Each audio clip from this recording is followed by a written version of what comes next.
नमस्कार मित्रांनो, मी तुमचा मित्र वीरेंद्र मोहिते पाटील आणि तुमचं स्वागत आहे आपलं मिस्टर टॉक्स या चॅनलवर. तर मित्रांनो, आज जे आपल्याकडे पाहुणे आलेले आहेत त्यांचं ना आपलं कोऑर्डिनेशन खूप आधीच झालं होतं. थोडंसं माझा ॲक्सिडेंट झाल्यामुळे हा पॉडकास्ट आपला थोडासा पोस्टपोन झाला.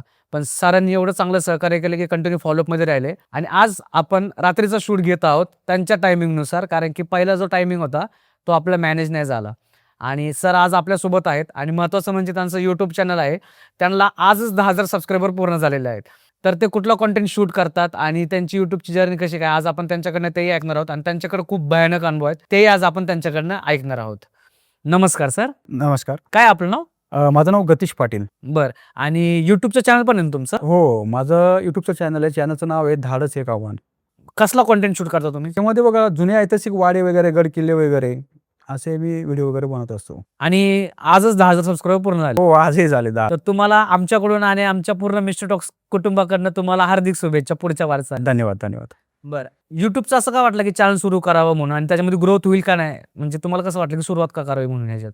कारण YouTube असं आहे ना, की एक गरीबातून गरीब माणूस त्याला कुठेतरी मोठा प्लॅटफॉर्म कधी असं मिळत नाही तिथं. तर आपण बी समोर स्क्रीनवर दिसावं कुठेतरी, लोकांच्या मध्ये आपली चर्चा व्हावी किंवा लोकांच्या जो मोबाईल ते व्हिडिओ बघतात तिथं आपण दिसावं. त्यासाठी मी प्रयत्न केला 3 वर्षापूर्वी. मी लोकांचे व्हिडिओ बघायचो, त्यांना असं आयडॉल वगैरे आपण मानायचो. पण आता असा विषय झालेला आहे की मी बऱ्यापैकी व्हायरल झालेलो आहे. लोकं बघतात मला आणि बऱ्याच लोकांना व्हायरल पण केलेलं आहे. त्याच्यातले कुठले व्हिडिओ तुमचे व्हायरल झाले? बघा, एक दिवस काय झालं होतं, मी राजगुरुनगरला गेलो ना, एक बैलगाडीवाला म्हणजे तो थोडा लॉकडाऊनमध्ये त्याचा बिझनेस वगैरे थोडा लॉस झाला होता. तो तिथं लाकडी बैलगाडी वगैरे असं विकत रस्त्यावर बसलेला होता. तर तो कलाकार खूप म्हणजे चांगला होता. त्याची ती म्हणजे छोट्या बैलगाड्या असतात त्या का? हां, छोट्या बैलगाडी. इथं पुण्यामध्ये जे ट्रेंड चालतो ना रेसिंगचा बैलगाडी वगैरे, तर तो लाकडी बनवलेला त्याने एवढी भारी कला की मी बघितली आणि त्याला विचारलं, "सर," म्हटलं, "मी तुमचा व्हिडिओ घेऊ का?" तो व्यक्ती एकदम साधा सरळ होता. तो बोलला म्हणे, "घ्या ना सर," म्हणे, "व्हिडिओ घ्या," म्हणे. आणि मी व्हिडिओ घेतला आणि तो मास्टरपी एवढा व्हायरल झाला की त्या व्यक्तीला मला माहिती नाही दिवसाला किती त्याचा बिझनेस व्हायचा का होत नसेल काय माहीत. पण आत्ता तर तो एवढा टॉपला गेलेला आहे की त्याला पार केरळापासून आंध्र प्रदेश दुरून म्हणजे महाराष्ट्राच्या बाहेरपासून त्यांना ऑर्डर यायला लागलेले आहेत. अरे बापरे! आता तर त्यांच्याकडे फोन घ्यायला वेळ नाही आहे. अरे एवढे व्हायरल झाले. युट्यूबची एवढी ताकद आहे. एवढी ताकद. मी बऱ्याच लोकांना व्हायरल केलेलं आहे. मँगो एक कपल होतं, ते IT मध्ये होतं. त्यानंतर मँगो म्हणजे जे आंबे विकतात ते हापूस चे ते सीझनमध्ये ते सिजनेबल बिझनेस. बिझनेस करायचे, हापूस वगैरे ते आंबे विकायचे. मी त्यांना व्हायरल केलं. फटाकेवाले होते आणि असं बरेच लोकांनी व्हायरल केलेले आहे. जुने वाडे वगैरे असे व्हिडिओ वगैरे लोकांनी खूप मला प्रतिसाद दिलेला आहे. आता आहे ना व्यवस्थित चालू? एकदम व्यवस्थित चालू आहे. बरं. आणि असं का वाटलं की तुमचे अनुभव फक्त मिस्टर टॉक्सवरच सांगावे? असा विषय असा झाला की तुमचं मी 7,000 जेव्हा सबस्क्राईब होते तेव्हा तुमचं मी हा चॅनल बघतोय आणि या चॅनलवर मी म्हणतो महाराष्ट्र मी म्हणतोय की आपलं मराठी चॅनल, त्याच्यामध्ये ना तुमच्या चॅनलवर रिअल लोक आहेत सर्व. बाकी सगळं असं मीठ मसालेवाले दिसतात. मला स्वतः इच्छा झाली, मी तुम्हाला संपर्क 2-3 वेळा केला, तुम्ही लगेच प्रतिसाद पण दिला. तुम्ही म्हणे आणि खरं माझ्या वेळेनुसार तुम्ही अरेंजमेंट पण केलं, म्हणजे त्याबद्दल आभार आहे. बरं. तर काय कसे अनुभव घडले? पहिल्या अनुभवातून सुरुवात कशी होती? पहिले अनुभव सर फार विचित्र झालेला आहे. म्हणजे तुम्ही ती स्टोरी ऐकाल ना की भय काय असतं, दहशत काय असते. पहिल्या वेळी म्हणजे मी अनुभवलं की वर्ष असेल 2012. माझं वय होतं 90चा माझा जन्म आहे. 22-23 वर्षाचा मी असेल. तर कॉलेजला मी शिकत होतो. आता काय मी ते लोकेशन वगैरे पूर्ण सांगणार नाही हॉस्टेलचं, कारण काय असं छोटं नाही, बरोबर आहे. तुमच्या चॅनलला बी त्रास नको. काय लोक म्हणते आमचं हॉस्टेलच्या बदनामी करतो, असा विषय होईल. पण काय असं माहिती आहे का, आज मला जो चान्स मिळाला सांगायला ती गोष्टी सांगावं लागेल. तर वर्ष होतं 2012. मी एका कॉलेजला ॲडमिशन घेतलं. आता त्या कॉलेजला ॲडमिशन घेतलं आणि ते माझ्या गावापासून जवळजवळ 50-60 किलोमीटर दूर होतं. मग ते अपडाऊन करणं शक्य नव्हतं. तेवढी माझी परिस्थिती तशी नव्हती. मी म्हटलं चल त्यांचीच हॉस्टेल आहे, थोडंफार त्याला फी होती, तर तिथं आपण राहू म्हटलं. तर ॲडमिशन घेतलं मी त्या कॉलेजला आणि त्या हॉस्टेलला राहायला आम्ही लागलो. तर पहिल्या दिवशी जसं जिल्ह्यातून कोणत्या भागातून मित्र मिळाली, बाकी माझ्या तालुक्यातली बी होती. तर आनंद झाला की, आणि विशेष माझ्या भागातलीच होती सर्व. मग आमचा ग्रुप, रूममेट वगैरे सर्व एकत्र आले आणि आमचा ग्रुप वगैरे बनला. तर सर्व असं एकत्र राहणं, खाणं आणि नंतर खाली थोडंसं व्यायाम वगैरे आम्ही करायचो. थोडंसं ग्राउंड होतं पुढं.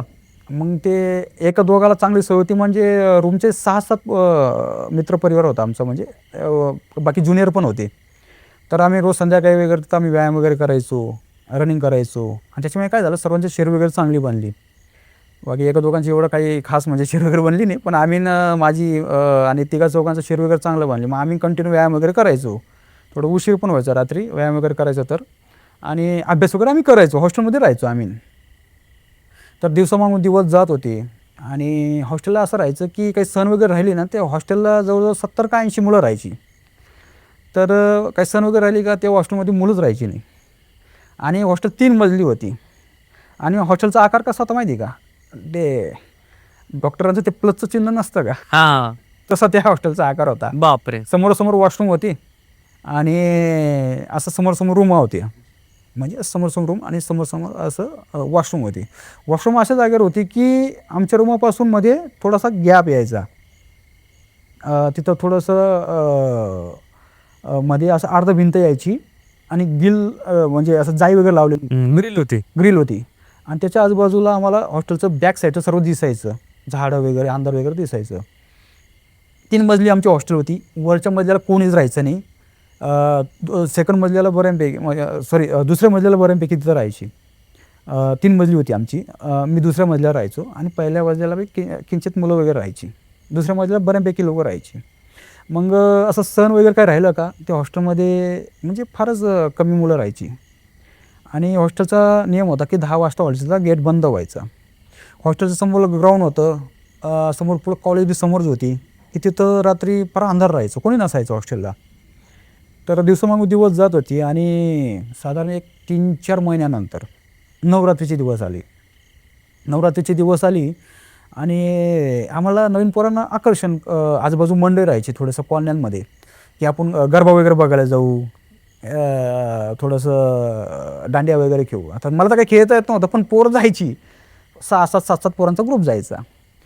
आम्ही जायचो, रोज जायचो 10:30च्या पहिले हॉस्टेलला यायचो. 10 वाजता गेट बंद व्हायचा, पण नवरात्री असल्यामुळे थोडासा तिथला जो हा होता सिक्युरिटी तो 10:30ला बंद ठेवायचा आणि तो बंद करून निघून जायचा. बहुतेक तिथं असायचं का नाही ते पण मला डाऊट येईल. तर नवरात्रीचे दिवस होते आणि हॉस्टेलमध्ये काय झालं होतं की सर्व लोकं गावाकडे गेली होती. हॉस्टेलची जेवढी मुलं होती तेवढी लोकं नाही. तर नवरात्रीचे दिवस होते आणि हॉस्टेलमध्ये जी 70-80 लोकांची संख्या राहायची ती फार म्हणजे 15-20च्या आसपासच असेल. आणि मी सेकंड मजल्यावर राहायचो ना, त्या सेकंड मजल्याला एखाद्या रूममध्ये असतील. पहिल्या मजल्याला एक रूम होता, तिथं होती ती. दुसऱ्या मजल्याला काही दिसली नाही मला. तर नवरात्रीचा 3रा दिवस होता. तर बाकीच्या दुसऱ्या रूमची मुलं आणि माझ्या रूममध्ये 7-8 मुलं राहायची. पण ते नवरात्रीमध्ये ती पण गावाला गेलेली होती आणि त्याच्यातला एकच होता, ज्युनियर होता, म्हणजे थोडा बारीकसा गरीब पोरगा होता. एक आपल्या पुणेरी भाषेतला बारका म्हणतो आपण, छोटा होता तो. माझ्यापेक्षा 2-3 वर्षांनी लहान असेल तो. मी आणि तोच होता. तर हॉस्टेलमध्ये असं होतं की रात्री वॉशरूमला आम्ही जायचो तर ते थोडंसं अंधार तिकडं असायचं. ते मुलं वगैरे घाबरायची थोडीशी, तिकडं जायची नाही. ते मला उठून घेऊन जायची ती. तेव्हा आम्ही 6-7 पोरं राहायचो, दोघं-तिघं जायचो, पण काही वाटायचं नाही. तर नवरात्रीमध्ये ती मुलं गेली होती गावाकडं आणि माझ्या रूममध्ये फक्त एक ज्युनियर एक मुलगा होता बारका, तो आणि मी होतो. तर गरबा घेऊन आलो आम्ही. रात्री 10:30 वाजले आणि येताना आम्ही रेग्युलर हॉस्टेलच्या समोरून यायचो. पण त्या दिवस असं झालं 2-3 मंडळाला आम्ही फिरत बघायला गेलो तर आम्ही हॉस्टेलच्या बॅक साईडने माझं मागून आलो. तिकडे झाडं बिडं भरपूर होती. तर दुसऱ्या रूमची पोरं होती 3 आणि आम्ही दोघं असं 5 होतो. तर येताना हॉस्टेलच्या मागं मी चालत होतो, म्हणजे हॉस्टेलच्या मागून आम्ही आलो हॉस्टेलमध्ये त्या झाडांमधून. ते चौघं पुढं गेली थोडीशी, त्याच्या मला थोडं अंतर होतं, मी मागं थांबलेलो थोडं, म्हणजे त्याच्या मागं मी आलो त्यांना थोडंसं कवर करत मागून आणि हॉस्टेलमध्ये आलो आणि थोडंसं बाहेरून 1.5-2 किलोमीटरचा राऊंड झाला. तर थोडं झोप पण लागली. 10:30 वाजता हॉस्टेलला आलो, थोडा हातपाय वगैरे धुतली, 11 वाजेपर्यंत झोपून गेलो आम्ही. तर झोपलो आणि रूममध्ये तो आणि मीच. सेकंड फ्लोअरला होती का नाही मला डाऊट आहे जेव्हा, कारण माझ्याकडची जी पोरं सोबत आली ती खालच्या रूमची मुलं आली ती 3 पोरं. सेकंड मजल्याला होती का नाही, कारण दुसऱ्या मजल्याला ते सेकंड मजला. हां, तो दुसऱ्या मजल्याला किती मुलं होती त्याला मला डाऊट आहे होती का नाही काय माहीत, कारण तिथं बरेचसे रूम बंद होती. आता विषय आमच्या हॉस्टेलची रचना अशी होती ना, आजूबाजू पूर्ण आमचे हॉस्टेल आतमध्ये थोडासा गॅप होता. तिथं भांडी किंवा धुणी वगैरे पोरं धुवायची तेव्हा. तर वरती म्हणजे तिसऱ्या फ्लोअरला 2 फल लाईट लावलेले होते उजेडसाठी. काय लावले होते? फल लाईट म्हणजे वरून जे उजेड पडतं ना, हां. तेव्हा ते वेगळ्या प्रकारचे होते. आतमध्ये त्याला जाळी होती आणि LED ग्लो बल्ब जो येतो ना 200 वॅटचा, तो लावलेला आतमध्ये असायचा. एक माझा रूम असा कोपरावला होता थोडासा क्रॉस, आणि जे आपलं वॉशरूम वगैरे थोडीशी पुढं होती. माझ्या रूमच्या पुढे एक रूम होता आणि त्याला थोडा लेफ्ट मारून म्हणजे डाव्या साईडला फिरून पुढं थोडंसं पेस यायचा. गिरिवली मगाशी मला मी सांगितलं, तिथं थोडी हाफ भिंत होती, अर्धी भिंत होती. त्याच्या पुढे ते वॉशरूम होती. तर त्या दिवस काय झालं होतं की समोरचा जो फल लाईट होता तो चालू होता आणि आमच्याकडचा फल लाईट बंद होता. तर माझा जो दुसरा मजला होता तिथं जवळजवळ पूर्ण अंधार होतं. आता असं झालं की 11 वाजता मी झोपलो. 11 वाजता मी झोपलो आणि मला वॉशरूम लागली 1:30-2 वाजायच्या आसपास.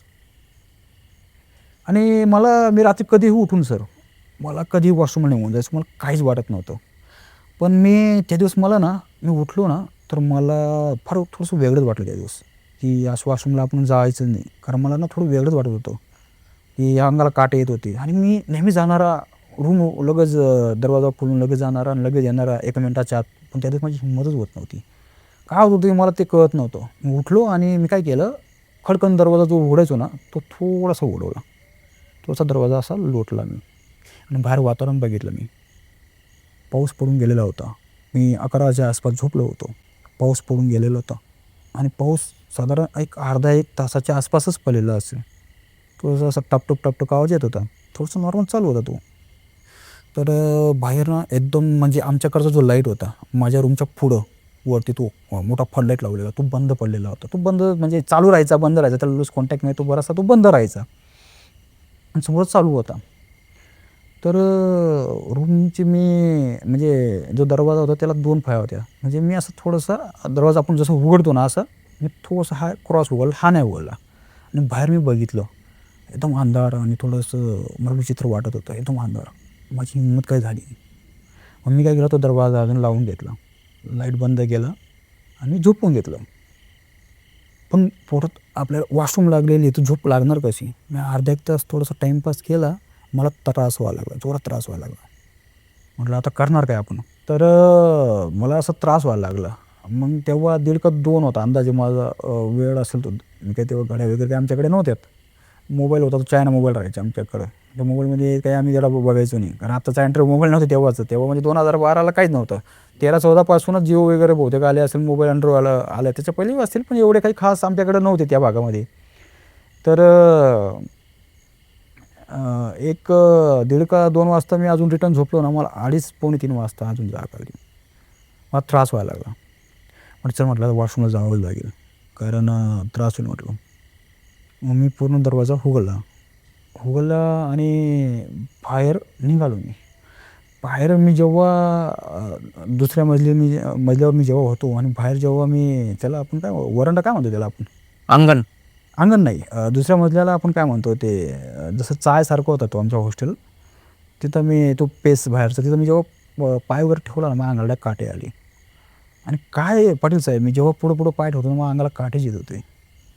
नेहमी त्या हॉस्टेलमध्ये जाणारा जो मुलगा आहे, तो त्या दिवस का घाबरत होता ते कायला लक्षात येत नव्हतं. जसं पुढं पाय मी जेव्हा टाकत होतो ना, तसं माझ्या अंगाला काटे येत होते आणि मला अशी इच्छा होत नाही ते वॉशरूमकडे आपण जावं. तर मी हळूहळू जात कानोसा घेत माझ्या पुढं माझा जो रूम होता त्याच्या पुढे अजून एक हॉस्टेलचा अजून एक रूम होता. तो मी क्रॉस केला आणि पुढं मला लेफ्ट म्हणजे डावी साईडला मला वळायचं होतं.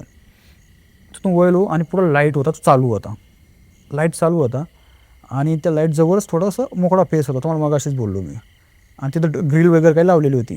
मग जाताना थोडंसं माझी नजर म्हटलं बाहेर बघून की वातावरण कसं आहे म्हटलं ग्रिल वाटून. जेव्हा मी बाहेर बघितलं ना, ते वातावरण असं शांत होतं, हवा नाही, काही नाही. आणि अचानक एक फांदी हलली, जोरात हलली बरं का. आणि असं बघितलं क्रॉस थोडं, आम्ही इग्नोर केलं. म्हटलं हल्ली असेल काही पक्षी प्राणी असेल काहीतरी, म्हटलं काही इशू नाही. आणि जेव्हा मी वॉशरूमकडं निघालो, वॉशरूमची रचना कशी होती सर माहिती आहे का, असा वॉशरूम होता, आतमध्ये भिंत होती, इकडं बाथरूम म्हणजे आंघोळ वगैरे करण्यासाठी. मराठी भाषेत त्याला मोरी वगैरे काहीतरी म्हणतात. आता मी खानदेशी म्हणून थोडंसं माझं नाही, मोरच म्हणतात बरोबर. हां, मराठी भाषेत थोडंसं उच्चार शब्दामध्ये काहीतरी फरक आहे. कारण मी खानदेशी म्हणून मला 2-3 लँग्वेज बोलावं लागतात. तर आतमध्ये एक भिंत होती हां, आतमध्ये एक भिंत होती आणि इकडं बाथरूम होते आणि त्या बाजूला वॉशरूम होते आणि त्या वॉशरूमच्या साईडला टॉयलेट होती. 4-5 टॉयलेट होती. आता हॉस्टेलचे टॉयलेट तुम्हाला माहितीच असतात. पोरांनी काहीतरी तिथं चिरकरलेलं, तोडलेलं, हो. ते काही व्यवस्थित नसतात. मग मी काय केलं, 1 नंबरचा जो वॉशरूम होता तिथंच थांबलो. थोडं उजेड होतं, मध्ये लाईट होता, लाईट क्रॉस करून थोडं उजेड आणि थोडं पुढं अंधार होतं आणि भिंत थोडी सफेद होती, पुढं मला दिसत होती व्यवस्थित. मी वॉशरूमला थांबलो तिथं. आता म्हटलं चला, आता आपण म्हटलं वळू, आता रूमकडे रिटर्न जाऊ. आणि मी रूमकडे वळणार एवढ्या जोरात म्हणजे ते 5 एक जे काही टॉयलेट होते ना, 5 का 4 काही टॉयलेट होते, 5वा टॉयलेट हा बंद राहायचा नेहमी. त्या 5व्या टॉयलेटमध्ये ते बहुतेक मेंटेनन्सचं सामान वगैरे काहीतरी ठेवायचे. 4 का 5 जो टॉयलेट जे रूमा होत्या त्याच्यात 5वा जो लास्टचा भिंतकडे कोपऱ्यातला जिथं अंधार होतं, तिथं ते मेंटेनन्सचं साहित्य वगैरे ठेवायचे. ते फरच्या वगैरे किंवा काहीतरी लाकड वगैरे काहीतरी त्यांचे असायचे. कारण आम्ही तिथं नेहमी ते यूज करायचो, आम्हाला त्या गोष्टी माहिती होत्या. तो लास्टचा बंद राहायचा. तर मी तिथं जेव्हा थांबलेलो होतो ना, मी जो इकडं वळणार ना सर, तेव्हा एकदम जोरात आवाज आला त्या टॉयलेटमध्ये. रूम तो छोटासा रूम होता तो, त्याच्यामध्ये असं जोरात आवाज आला. तो आवाज एवढा भयानक होता सर, की एखादा मनुष्य वरती ते वर टेरेसला असं चिटकलेला असेल, तो जोरात खाली आपटला गेला असेल ना, तेवढा जोरात आवाज आला होता त्याचा. म्हणजे त्याचं वजनच 150 किंवा 200 किलोच्या आसपास असेल. तो खाली जोरात तो आदळला, खाली जोरात आदळला तो. आणि तिथलं ते मेंटेनन्स रूममध्ये ना फरच्या आणि काहीतरी लाकडं बिकडं ते बरीच तुटली फुटली, जोरात आवाज आला. आणि मी तसं स्तब्धच झालो. जेव्हा वळणार म्हटलं रूमकडे, जेव्हा मी वळणार होतो, मी तिथं थांबलेलो होतो ना, स्तब्धच झालो. हे काहीतरी आहे म्हटलं. मग मी एक विचार केला, म्हटलं बघ, तुझं इथून आता पळायचा प्रयत्न केला ना, की काहीतरी विचित्र घडणार आहे म्हटलं. मी तिथंच थांबलेलो मी असं. पण आता मग तो वळताना मी असं नाही वळणार, मी वळताना म्हटलं मुद्दाम असं होऊन बघणार की इकडं काय आहे. आणि जेव्हा पाटील साहेब जेव्हा मी असं वळतो ना, मी असं मुद्दाम दाखवलं की मी असं क्लिअर बघणार नाही, पण वळताना थोडंसं बघून गेलं तर इकडं काय होतं. जेव्हा मी असं वळलो, माझ्या पुढं एक 4 रूमा होत्या, 5वा तो रूम होता आणि त्याच्या 3 एक रूम ते वॉशरूमचेच होते, ते ओपन होते, पण पुढं ते रूम होत्या छोट्या. जेव्हा मी असं वळालो ना, तर मला त्या व्हाईट भिंतजवळ 8-8.5 फुटाचा एकदम ब्लॅक कलरमध्ये एक माणूस उभा होता. बापरे. 8-8.5 फुटाचा असेल सर तो, कारण ते 11 फुटाच्या आसपास पूर्ण तो असा पेस असेल. बरोबर. हाईट. हां, हाईट त्यात 1.5-2 फुटच तो खाली होता. फार उंच होता तो. मी असं वळलो ना, तो त्याची मी ती आकृती पाहिली, पण मी असं वळून गेलो, मागं वळलो मी आणि पुढं बेसिंगसारखं होतं. जसं आतमध्ये भिंत होती, मी या साईडला होतो आणि या साईडला ते बाथरूम वगैरे तिथं ते हात धुण्यासाठी होतं. मग त्याला असं वाटलं की तिकडं आता हात धुवायला जाईल, कारण मी त्याला दाखवलंच नाही ना, मी त्याला बघितलं असं. मग मी तिकडं काय गेलो नाही, मी सरळ डायरेक्ट माझ्या रूमकडे वळालो. आता मी ज्या भागात होतो तिथं थोडंसं उजेड होतं, अंधार पण होता माझ्या बॅक साईडला आणि पुढे एक लाईट होता. तो ओपन पेस होता, तो वरती एक लाईट लावला होता, पण त्याचा लाईटचं उजेड कसं पडत होतं, ट्रायंगलसारखं, म्हणजे असं पूर्ण पसरत नव्हतं त्याचा खालीच त्याचा लाईटचं उजेड पडत होतं.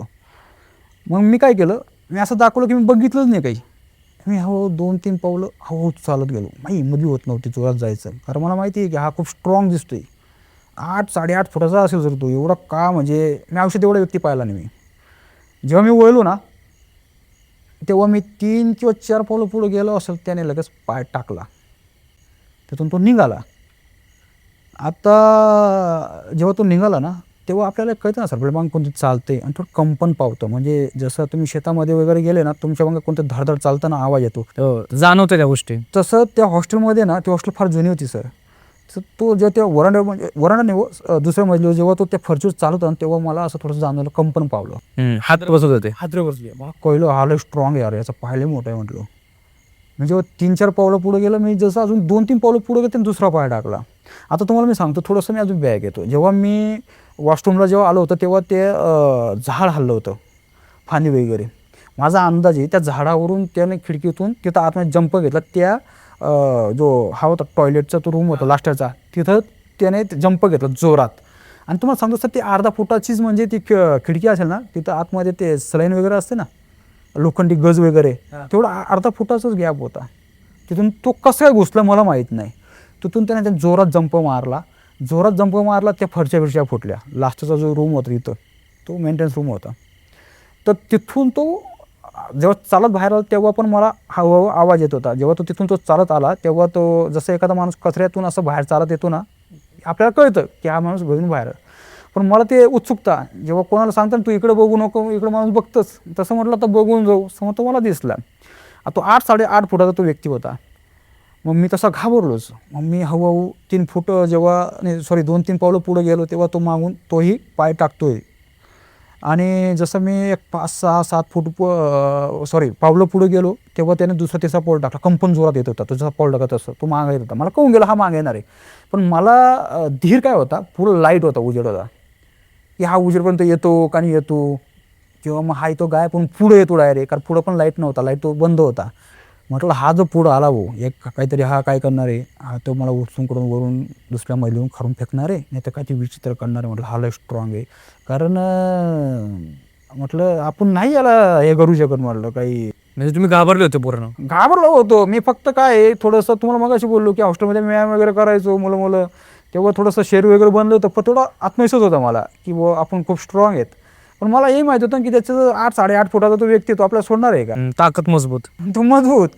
म्हटलं हा काय करेल, एकतर मला काहीतरी मागून फरशी डोक्यात टाकेल, ती एक भीती होती. दुसरी गोष्ट हा पुढं आला वरून काहीतरी फेकून, वरून काहीतरी म्हणजे दुसऱ्या मजल्यावरून खाली मला फेकणारच आहे, काहीतरी हा विचित्रपणा करणारच आहे. कारण आजचा म्हणजे नवरात्रीचे दिवस आहेत. नवरात्रीच्या दिवसात म्हणजे लोक म्हणतात काहीतरी विचित्र असतात, त्याचा अनुभव तर मला आलेलाच होता. तर मी चालत लाईट होतो, लाईटच्या खाली मी आलो. आता लाईटच्या खाली आल्यावर काय असं माहिती आहे का, 2-3 सावल्या पडतात, म्हणजे आपल्या छाया ज्याला म्हणतो आपण. माझी एक पुढं छाया अशी समोर आली, मी खालीच बघत होतो आणि एक असं 2 तिकडे गेलं. मागे गेलं काय मला काही तेवढं म्हणजे मी मागं बघितलंच नाही मी, कारण मी मागं तो होता म्हणून मी मागं बघत नव्हतो. आणि माझ्या आजूबाजू साधारण 4-4 फुटाचा अंतर होतं भिंतींचं. तर मी चालायला लागलो आणि त्या लाईटच्या खाली आलो आणि माझी सावली मला दिसली. म्हटलं आता मी हळूहळू चालतो आहे. म्हटलं माझी सावली जसं जसं पुढं जायला लागलं, माझी सावली माझ्या पुढं जायला लागली. पण मला एक काय बघायचं होतं, माझं लक्ष पुढं होतं, ते नावापुरतं होतं, मागं माझं लक्ष होतं, हा मागून किती येतोय, कसं येतोय. आता ओढायचं काय करायचं काय माहीत, रूममध्ये तेवढी पोरं आहेत का नाहीत, पुढं ते ओढण्यावर आलती येतील, कारण ती दुसऱ्या बाजूला मुलं होती, या बाजूला तर मुलं नव्हतीच. या बाजूला फक्त तो माझा ज्युनियर होता. तो मी पुढं म्हणजे एक रूम त्याला टावून पुढच्या रूमला तो झोपलेला होता, माझ्या रूमला तो झोपलेला होता. त्याला आवाज जाणार नाही कारण दरवाजा लावलेला होता मी. तर मी जसं पुढं चालतो तशी माझी सावली थोडं पुढं जायला लागली आणि मला एक अंदाज होता की हा मागून येईल ना, जर मनुष्य जर असेल तर याची सावली 100% पुढे येणार आपल्या पुढं. मग म्हटलं मग आपण पळायचं. पण मी जसं पुढं जात आलो, त्या उजेडपासून जसं पुढं जायला लागलो, माझी सावली थोडी पुढं जायला लागली आणि ती मला दिसेनाशी झाली, कारण तिथं लाईटचा उजेड संपला होता. पण त्याचा काय मला उजेड दिसला नाही. मग मी त्या बाहेरच्या पेसपर्यंत आलो, तिथं मला उजवीकडे व्हायचं होतं. वळताना मी काय केलं, इकडं 4 फूट अंतर होतं, इकडे 4 फूट अंतर होतं, मी थोडं भिंतीचं जवळून गेलो. वळताना म्हणजे असं मी पूर्ण बघेल की हा कोण होता, माणूस होता का मग दुसरंच काय होतं. जेव्हा मी माझ्या रूमकडं जसं वळलो सर मी आणि थोडं म्हटलं याला बघून घेऊ हा कोण आहे म्हटलं. तर मी तुम्हाला खरं सांगतो, इतका डेंजर होता तो एकदम. का 8-8.5 फुटाचा तो लाईट, म्हणजे जिथं लाईटचं उजेड होतं त्याच्यात तो पलीकडे उभा होता. तो लाईट उच्या समोर खाली पण आलेला नव्हता तो. आणि तो बघून तो माझ्याकडे बघतोय आणि बघून सर ते एखादा लहान मुलगा असं करत नाही का, असं करतो, असं म्हणजे मान त्याने अशी बरं का, तो चांगली अशी ती अशी अशी अशी करतोय तो आणि माझ्याकडे बघतोय तो असा. ते डोळेसुद्धा मला दिसत नाही, एकदम ब्लॅक उजेड, तिकडं वॉशरूमकडं अंधार, लाईटच्या खाली आणि त्याच्या लाईटच्या तिकडं थोडंसं तिकडं, म्हणजे लाईटच्या खाली पण तो आलेला नव्हता, लाईटच्या तिकडं थोडासा, म्हणजे त्याचं एवढं लाईटचं उजेड पडून पण त्याचा मला चेहरा दिसत नव्हता. आणि तो मी चांगला असं वर त्याकडे बघितलं ना, मी जास्त बघितलं नाही पण मी असं बघितलं ना, तो अशी ॲक्टिव्हिटी करत होतो, असं मान क्रॉस करत होता. घाबरलो सर मी, घाम बिम फुटला मला, घाबरलो मी. कारण मला माझा रूमच सापडत नव्हता. माझ्या पहिले एक रूम होता, त्याच्यापुढे तो रूम होता. मी एकदम म्हणजे माझा रूमवाला सामान झपाझप पावलं टाकायला लागलो आणि तिथून माझा रूम एक साधारण एक असेल ना, एक 20-25 पावलं, 25 नाही 30 पावलं पुढं असेल, कारण ते रूम म्हणजे त्यावेळी हॉस्टेलचे रूम लई मोठे असायचे हो. ते माझा रूमवाला कसं तरी ते रूमच्या दरवाजाजवळ आलो. त्याचं स्ट्रक्चर कसं होतं, चेहऱ्याचं वगैरे किंवा बॉडीचं स्ट्रक्चर कसं होतं. माणसासारखा होता सेम, नॉर्मल माणसासारखा होता, पण तो हाईटला मोठा होता आणि शरीराला धिप्पाड होता. तो हाईटला म्हणजे 8-8.5 फुटाचा असेल सर तो. कारण तो पार वरती म्हणजे त्याला 1.5 फूट म्हणजे तो वरचा जो हा होता ना पेस आपलं सॉरी हाईट वरची हाईट वरची स्लॅबची हाईट. यस त्या स्लॅबच्या हाईटपासून तो 1.5 फूट तो खाली होता. तो फार उंच होता सर. आणि आम्ही जवळजवळ ना त्याच्या निम्म्याला राहायचो आम्ही. म्हणजे तो जो पेस होता त्याच्या निम्म्याला आम्ही आमच्या, पण तो आमच्यापेक्षा फार तो उंच होता तो. आणि जेव्हा मी रूममध्ये आतमध्ये शिरलो ना, मी मागं ढुंगून बघितलं आणि तसंच अशी कडी अशी लावली क्रॉस होऊन आणि पटकन गेलो, चादर बिदर घेतली, अंगावर चादर घेतली आणि झोपलो मी. झोपताना मला भीती काय, रूममध्ये तो एकटाच पोरगा ज्युनियर. त्याला काय सांगू, काय होतं माहिती आहे का, मी उठवून त्याला उठवणार होतो, पण तो बी घाबरत होता थोडासा. म्हणजे तो रात्री एकटा जात नव्हता वॉशरूमकडे, तिकडे अंधार राहायचा. त्याला आम्हीच घेऊन जाऊ, मीच सांगितलं होतं एकटं जात नको जात जाऊ म्हटलं. पण मला काय माहिती एक दिवस मला या गोष्टी अनुभवायला मिळणार आहेत, मी त्याला घेऊन जायचं. मग मी त्यावेळेस का विचार केला, म्हटलं झोपलेला आहे आणि याला जर आपण घेऊन गेलो वॉशरूमला तिकडं, काय म्हणणार, अरे हा एवढ्या फार मोठ्या गोष्टी करतो, हाच घाबरतो, हाच मला घेऊन जातो. त्या चुकीचा मेसेज गेला असता. तो ज्युनियर होता, लहान होता आणि शरीराने असं दिनदुबळा होता तो. तर तो झोपलेला होता. त्याला काल मी काय सांगू, पण लाईट चालू ठेवला आणि मी पावरून घेतलं सर. आपण नॉर्मल असं झोपतो आणि असं झोपलो नाही, मुद्दाम मी कान असं झोपताना असं क्रॉस झोपतो, कान थोडंसं याला खाली फरची म्हणजे थोडंसं म्हणजे आपल्या भाषेत जमीन म्हणू आपण दुसऱ्या मजल्यावर, तिथं मी असे लावले बरं का. हा चालतील ना ते कंपन मी अनुभवले होते. हा 100% आता मागं येईल म्हटलं, आपण थोडं अनुभवायचा हा कुठंपर्यंत येतो. पण मला असं वाटलं की वरांड्यावर कोणतरी फिरत होतं. वरांडा सॉरी बाहेरचा जो पेस होता ना तिथंपर्यंत कोणतं फिरत होतं. मला एक काहीतरी मी जेव्हा घाबरलो ना, तर तो थोडा चालू कंपन मला जाणवत होते थोडेसे, अर्धा एक तास थोडं मला जाणवलं की कोणतं फिरतोय तिथं. मग ते फिरणारी कमवते हॉस्टेलची मुलं नंतर वॉशरूमला गेली ती होती का कोणती काय माहीत. पण मी घाबरलो. मला म्हणजे झोप लागत नव्हती फार. मला म्हणजे पांघरलं तर म्हणजे फार फॅन पण चालू होता आणि वातावरण पण गार, तरी मला घाम पडत होता. मी चादर बिदर ओढलेली होती. मी असं झोपलेलो. मग मी काय केलं, थोडंसं असं सरळ झोपलो. नको म्हटलं याचा अनुभव घ्यायला, विचित्र म्हटलं, याला पाहिलेलं आहे आपण, हा याचा अनुभव आपण जर रात्री पण घेतला आणि जर हा जर आलाच रूममध्ये मग त्यानंतर विचित्र गोष्ट घडणारच आहे. तर मी काय केलं, मी झोपायचं सोंग घेतलं आणि मला 1-1.5 तासानं झोप लागली. 1-1 तास नंतर म्हणजे ती घटना घडली असतं साधारण बघा 1:30-2 वाजता मी उठलो होतो. त्यानंतर अर्धा-पाऊण तासानंतर मी उठलो होतो. म्हणजे 2:45-3च्या आसपास ती घटना घडली होती. नंतर मला 1-1.5 तासमध्ये 4-4:30च्या आसपास मला काहीतरी जाग आली असेल आणि तरी माझी हिंमत नाही. तरी मी काय केलं, अजून असं क्रॉस झोपलो आणि असं थोडंसं म्हणजे असं कानोसा घेत होतो की हा जो वरांड्यावर फिरतोय का काय आहे. पण तिथं मला का आवाज येत नव्हता. बरं वाटलं, म्हटलं काहीतरी ॲक्टिव्हिटी आता याची बंद झालेली म्हणजे कमी झालेली. मग मी तसंच झोपलो. दुसऱ्या दिवशी मला जागा झाली नाही. तो जो ज्युनियर जो माझ्या रूममध्ये झोपलेला होता तो कॉलेजला जाऊन आला आणि रिटर्न आला तेव्हा तो स्वयंपाक वगैरे बनवत होता. मग त्याने मला उठवलं. तो म्हणतो, अरे तू झोपलेलाच असतो का, असं तसं मला बोलला. पण तो मला बोलून त्याकडे 1-2 मिनटं त्याकडे मी असं बघत होतो ब्लँक. मी त्याच्याकडे असं 1-2 मिनटं बघत होतो आणि नंतर मी विचार केला, म्हटलं रात्रीचा हा माझ्या जागेवर असला तर याच्याचं काय झालं असतं. म्हटलं ठीक आहे, मी शारीरिकदृष्ट्या थोडासा मजबूत होतो, पण हा माझ्यापेक्षा लहान आहे, असंही हा थोडासा शरीराने असं बारीक आहे, याच्याशी काय झालं असतं. मग मी म्हटलं चल मग आता घरी निघावं लागेल. हॉस्टेलला ऑलरेडी पोरं कमी होती आणि असं विचित्र मी ती गोष्ट पाहिली होती. म्हटलं मी जास्त दिवस आता हॉस्टेलला राहणार नाही. तर तो ज्युनियर होता आणि त्याला म्हटलं चल बाबा आपण आता घरी जाऊ. म्हटलं आजच्या दिवस तू 2:30 वाजता कॉलेज कर आणि निघून जाऊ. पण त्याचं काहीतरी कारण असतं ते कॅन्सल झालं. म्हणजे 2:30-3 वाजता तो रिटर्न आला. मग त्याच्यामुळे त्याच्याकरता मी थांबलेलो होतो, कारण मी निघून गेलो असतो. पण म्हटलं हा पोरगा एकटा ज्युनियर माझा आणि विशेष म्हणजे काय रूममेट होता, तो गरीब होता आणि दुसऱ्या दिवशी याच्याशी त्याने काही धोका असं काहीतरी विचित्रपणा केला किंवा काय झालं तर हा राहणार नाही. म्हटलं मी तो दिवस कसा तरी काढला. त्याला मी एकदम म्हणजे असं माझ्या भाषेत म्हणजे त्याला असं पटवलं मी की उद्या चल, इथं हॉस्टेलला कोणी पोरं नाही आहेत आणि तू दसऱ्याला लोक गावाला एन्जॉय करत, तू इथं काय करतो ना म्हटलं. मग त्या दिवस तो म्हणे ठीक आहे आपण उद्या जाऊ म्हणे. मग त्या रात्री मी काय केलं, 9:30-10 वाजता वॉशरूमला आम्ही लवकर जाऊन आलो आणि झोपलो. दरवाजा लॉक केला व्यवस्थित, लाईट मुद्दाम चालूच ठेवला.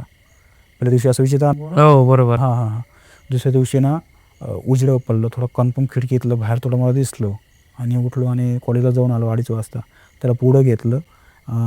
तिथं पुढंच आपलं म्हणजे एक असा फाटा होता. त्या फाट्यावर त्याचा वेगळा मार्ग होता, माझा वेगळा होता. त्याला पहिले गाडीवर बसवलं, मी निघून आलो आणि दसरा झाल्यावरच मी आलो त्या हॉस्टेलमध्ये. बापरे, तोपर्यंत आलीच नाही. मी आलोच नाही डायरेक्ट. कारण काय विषय झाला, मी त्या हॉस्टेलचं आम्ही कायम तिथं खेळणारी मुलं जेव्हा त्या गोष्टी मी पाहिल्या तेव्हा मला कळून घेतलं की हे काहीतरी वेगळी गोष्ट आहे. मग तुमच्यासोबत हा एवढा मोठा प्रसंग घडला, तो प्रसंग तुम्ही लोकांपर्यंत शेअर केला का ना तुमच्या म्हणजे ज्या हॉस्टेलमध्ये पोरं होती किंवा जे तुमचे सिनियर्स वगैरे होते, त्यांना हा प्रसंग तुम्ही सांगितला का? मी माझ्या जवळच्या एकाच मित्राला सांगितलं होतं आणि नंतर आता लेटेस्टमध्ये 4-5 मित्रांना सांगितलं. नाही त्यावेळेस कोणाला सांगितलं ना का जास्त लोकांना तुम्ही?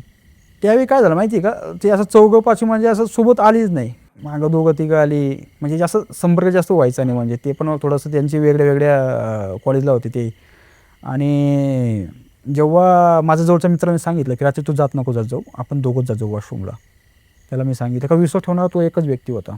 आणि नंतर शेवट मी ते तिघा चौघांना सांगितलं, त्यांनी असं याच्यामध्ये घेतलं मजाक मस्तीमध्ये.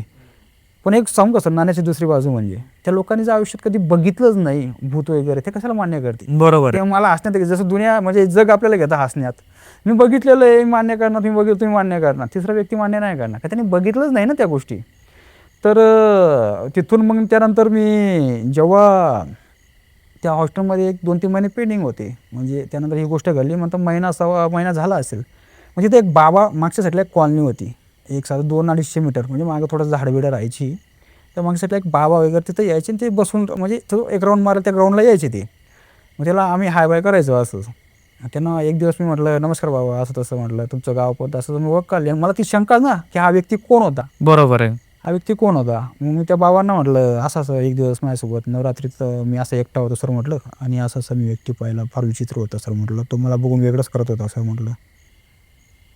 त्या बाबाने त्या झाडाकडे बघितलं, माझ्या हॉस्टेलकडे बघितलं, माझ्याकडे बघितलं. तो बाबा एकच बोलला की हा जो रस्ता आहे ना कॉलनीचा म्हणे, हा एकदम जवळ आहे, शॉर्टकट आहे म्हणे हा तिकडं हायवे रस्त्याला जाण्यासाठी. तरी आम्ही रात्री 6 नंतर फिरून येतो म्हणे, या रस्त्याने जात नाही. नाही ना, एक चुकलं होतं की आम्ही नेहमी त्या हॉस्टेलच्या समोरून यायचो ना, मी त्याच दिवस बॅक साईडने आलतो. आणि विशेष म्हणजे त्या 5 लोकांच्या ग्रुपमध्ये 4 पुढं चालवतो, मी मागं शेवट असं चालत होतो. ओके, तोच काहीतरी इफेक्ट झाला असेल. मग तुम्ही त्याची माहिती वगैरे नाही घेतली काय की तो कोण होता काय होता ते? कोणी सांगायलाच तयार नाही सर. कारण ते कॉलनीवाले सांगायचं 6 नंतर आम्ही या रस्त्यानेच वापरत नाही, म्हणजे काहीतरी तिथं 100% काही ना काही त्याची ॲक्टिव्हिटी होत असेल. आणि त्या दिवस म्हणजे मी त्याच्या कचड्यात सापवलं नवरात्रीमध्ये. मग तुम्हाला किंवा तुमचा तो मित्र होता जो तुमच्यासोबत हॉस्टेलमध्ये रूम शेअरिंगला होता, त्याला काय प्रॉब्लेम झाला का सगळं? नाही, त्यानंतर मग आमच्या रूममध्ये जी काही 7-8 मुलं होती ना, ती सर्व आली त्यानंतर. म्हणजे ती सर्व याला दसऱ्याला गावाकडे गेलेली होती. सुट्टीला गेली गावाला? हां, दसरा झाला. आम्ही त्यांच्यासोबत फोन करून आलो. मला या गोष्टी कळल्या की रात्री इथं हॉस्टेलला मुलं राहत नाही आणि रात्री हा अशा गोष्टी इथं घडतायत. बरोबर. मग आपण कशा रिस्क घ्यायचा. मग त्यानंतर कधीही एकटं गेलो नाही आहे सर. मी आज म्हणजे बऱ्यापैकी ती गोष्ट नवरात्रीच्या दिवसामध्ये मला आठवण येते. मग मी नवरात्रीचे 9 दिवस खूप सांभाळून राहतो. मी कधी रिस्क घेत नाही. बरोबर. तर मित्रांनो, हे होते सरांसोबत घडलेला अनुभव, आणि अनुभव खूपच भयंकर होता. आणि शेवटपर्यंत त्यांना कळलंच नाही की ती जी ॲक्टिव्हिटी होती ती एक्झॅक्टली काय होती ते. आणि या अनुभव तुम्हाला काय काय शिकायला भेटलं की आम्हाला कमेंट करून सांगा. आणि महत्त्वाची गोष्ट म्हणजे सरांचं चॅनल आहे, त्याची लिंक आपण डिस्क्रिप्शन बॉक्समध्ये टाकणार आहोत. नक्की तुम्ही त्या लिंकवर जावा, सरांचं चॅनल सबस्क्राईब करा. आणि अशाच आपल्या मराठी क्रिएटर्स लोकांना तुम्ही सपोर्ट करा, आम्ही सपोर्ट करतो. जरी काय टेक्निकली जर तुम्हाला काही मदत लागत असेल तर बिंदास आम्हाला कधीही सांगा. आपल्या महाराष्ट्राचे जे मराठी क्रिएटर्स आहेत यांनी नक्कीच पुढे गेलं पाहिजे आणि ह्या सगळ्या सोशल मीडियावर आपली एक ओळखीची ठाम उमटली पाहिजे. तर मित्रांनो, चला आता आज आपण इकडंच थांबूयात. धन्यवाद. जय हिंद, जय महाराष्ट्र.